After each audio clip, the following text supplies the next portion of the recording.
जहां प्रकृति पर विजय उद्देश्य होता है, हम प्रकृति की पूजा करते हैं। हम जीतने में विश्वास नहीं करते हैं, हम लोगों को बांधने में विश्वास करते हैं। हम एक दूसरे से जुड़ते हैं। हमारी प्रकृति विश्व बंधुत्व की है। ये जो भारतीय मूल्य हैं, चाहे वो सर्वे भवन्तु सुखना का मूल्य हो, चाहे पूरे विश्व को अपना परिवार मानने की प्रथा हो, चाहे दूसरों के लिए जीवन जीने की बात हो, चाहे धर्म आधारित समाज व्यवस्था स्थापित करने की बात हो, हम जो चतुष्पदीय व्यवस्था जिसमें जीवन चक्र हमारा चलता है, धर्म अर्थ काम मोक्ष, ये कहने की बात नहीं है। हम उस धर्म के आधार पर चलते हैं जिसमें पूजा पद्धति नहीं होती, जिसमें आरती नहीं होती है। ये हमारी उपासना पद्धति, इसका धर्म से कोई लेना देना नहीं। धर्म का अर्थ होता है जिसमें ऐसे काम किए जाएं जो हमको आर्थिक ताकत दे, लेकिन उसके साथ ही साथ निःश्रेयस दे, जिसमें त्रिगुणात्मक शक्ति का विकास हो। अभी आप कोई कह रहा था, ये बच्ची जब स्वागत गीत पढ़ रही थी उसके पहले गुरुर् ब्रह्मा गुरुर्विष्णु गुरुर्देवो महेश्वरा। ये ब्रह्मा विष्णु महेश तीन व्यक्ति नहीं है, तीन देव नहीं है, ये तीन तत्व हैं जिनसे बनकर प्रकृति बनी है। और प्रकृति और पुरुष का सम्मिलन तब तक नहीं होता है जब तक हम अपने अंदर इन तीनों तत्वों को विराजित नहीं करते हैं। इसलिए जब गुरु तत्व की हम उपासना करते हैं तो ये तीनों तत्व हमारे ऊपर आ जाते हैं। इनका संतुलन ही शिक्षा है। शारीरिक संतुलन बनाते हैं, शरीर स्वस्थ होता है। मानसिक संतुलन बनाते हैं, हमारा मन नियंत्रण में रहता है। आत्मिक संतुलन बनाते हैं, हमारा तर्क नियंत्रण में रहता है। और जब ये तीनों स्थितियों का हम संतुलन बना लेते हैं तो हम आनंदमय हो जाते हैं। यही मोक्ष है। और हमारी जीवन पद्धति में, हमारी जीवन की विचारधारा में, हमारे जीवन जीने के उद्देश्य में धर्म से मोक्ष तक पहुंचने की यात्रा ही जीवन है। अपने लिए जीना जीवन नहीं है। अगर अपने लिए जीना जीवन होता तो सारे पशु पक्षी और मनुष्य में कोई अंतर नहीं होता। प्रकृति में सब चैतन्यमय है, जो जड़ है उसमें भी चेतना है।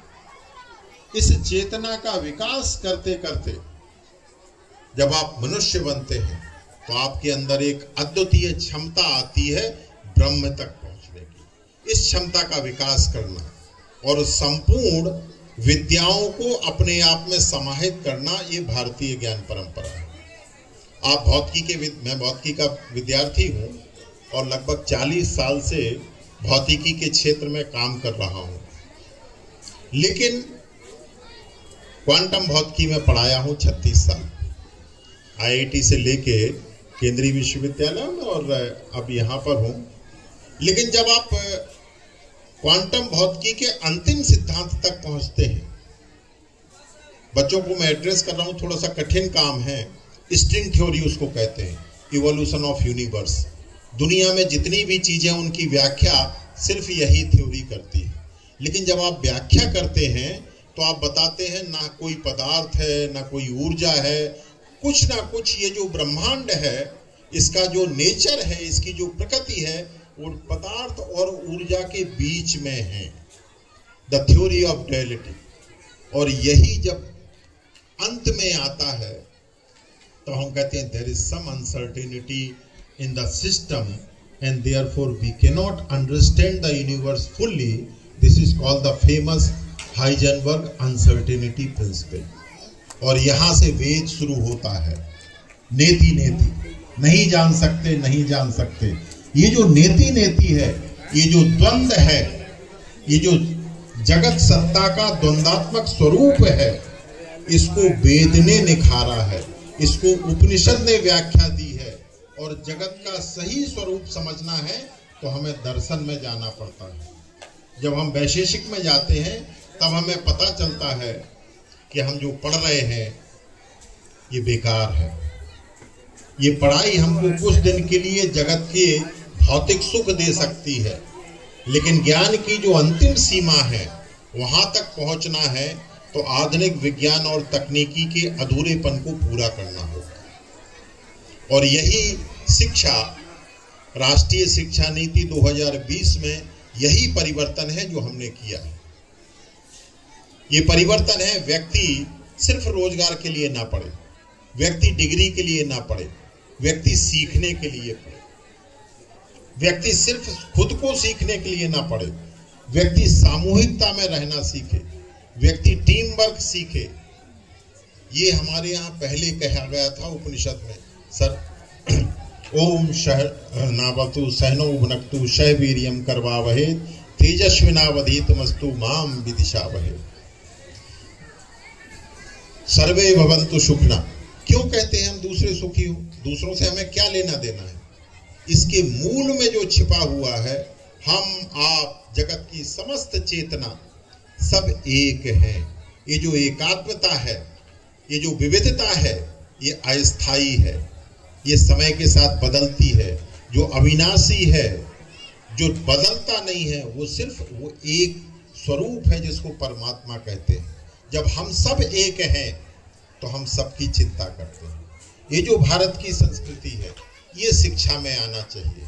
तभी हम समरस बनेंगे, तभी हम समग्र बनेंगे, तभी हम बहुविषयक बनेंगे, तभी हमारे अंदर लचीलापन आएगा, तभी हम तादात्म्य स्थापित करेंगे, तभी हम प्रकृति के साथ रहना सीखेंगे। अन्यथा की स्थिति में पिछले 500 वर्षों में जिस विज्ञान और तकनीकी के आधार पर हमने ये जो भौतिक विकास किया है, उस भौतिक विकास के परिणाम आज नहीं तो कल आप महसूस करेंगे। बहुत सारे लोग इसको महसूस करने लगे हैं। विगत 100 वर्षों में जिस तरह से जलवायु परिवर्तन आया है, जिस तरह से पर्यावरणीय संकट आया है, जिस तरह से नदियां सूख गई हैं, जिस तरह से ग्लेशियर पिघल रहे हैं, जिस तरह से एक भीषण युद्धों का संकट हमारे सिर पर है, जिस तरह से मानवता ने अपने मूल्य खोकर एक दूसरे के प्रति हिंसक वातावरण बना लिया है, जिस तरह से लोकतंत्र के नाम पर बहुलतावाद का एक वातावरण बना है, इसमें मानवीय जीवन मूल्यों की स्थापना अगर नहीं हुई तो पृथ्वी के अस्तित्व पर संकट है, मानव के अपने अस्तित्व पर संकट है। हमने दुनिया के फौना और फ्लोरा का 60% खो दिया है। जो वनस्पति है, जो जीव जगत है, उसका 60% हम खो चुके हैं, और आने वाले 50% में आपके साथ कौन रहेगा इसकी कोई कल्पना नहीं कर सकता। आज हमारे ग्लोबल रिसोर्सेज, चाहे वो हवा हो, चाहे पानी हो, चाहे समुद्र हो, चाहे नदियां, सब प्रदूषित है। हमारा मन प्रदूषित है, हमारी आत्मा प्रदूषित है, तो हमारे जीने का अर्थ क्या है? इसीलिए बहुत जल्द, जितनी जल्दी हो, भारतीयता युक्त उस शिक्षा को पुनः लाने की आवश्यकता है जिसको गुरुकुल कहते हैं। उस गुरुकुल में शिक्षा इसलिए नहीं लेते क्योंकि आपको खाने का व्यवस्था करना है, आपको भरण पोषण के लिए कौशल हासिल करना है, आपको मनुष्य बनना है। ये मनुष्यता की शिक्षा, ये व्यक्ति बनने की शिक्षा, ये अपने आप को लगातार अखंड मंडलाकार में बड़े होते जाने की शिक्षा, ये दूसरों के लिए जीने की शिक्षा, ये समर्पण की शिक्षा। ये श्रीमद् भगवत गीता में जैसे कहा है श्री कृष्ण ने, मेरी शरण में आ जाओ। मेरी शरण में आने का मतलब है प्रकृति के सामने नतमस्तक हो जाओ। जब तक प्रकृति और पुरुष मिलते नहीं हैं, तब तक ये जो अव्यक्त है ये व्यक्त नहीं होता है। इसको व्यक्त करना, यही शिक्षा है, यही संस्कार है, यही संस्कृति है। यहाँ के विद्यार्थी शिक्षा लें, संस्कार सीखें, संस्कृतिमय हों, और भारत को पुनः विश्व गुरु बनाने के लिए जो हमारे प्रयास हैं 2047 तक एक विकसित भारत बनाने का, जिसमें आप अपनी मूल्यों की जड़ों में गहराई से जुड़े रहें, जिसमें 21वीं सदी की जो वैज्ञानिक चुनौतियां हैं, चाहे वो इंटरनेट ऑफ थिंग्स हो, चाहे वो कंप्यूटर साइंस को सीखना हो, चाहे रोबोटिक्स हो, चाहे 3D पब्लिकेशंस हो, चाहे नैनो टेक्नोलॉजी हो, चाहे बायोटेक्नोलॉजी हो, इन सारी विधाओं में आप पारंगत होकर विश्व का नेतृत्व करें। लेकिन ऐसे विद्यार्थी बनकर नहीं जैसे हम लोग हैं, स्वार्थी मत बने। इस देश के लिए जिएं, इस समाज के लिए जिएं, हम सब के लिए जिएं।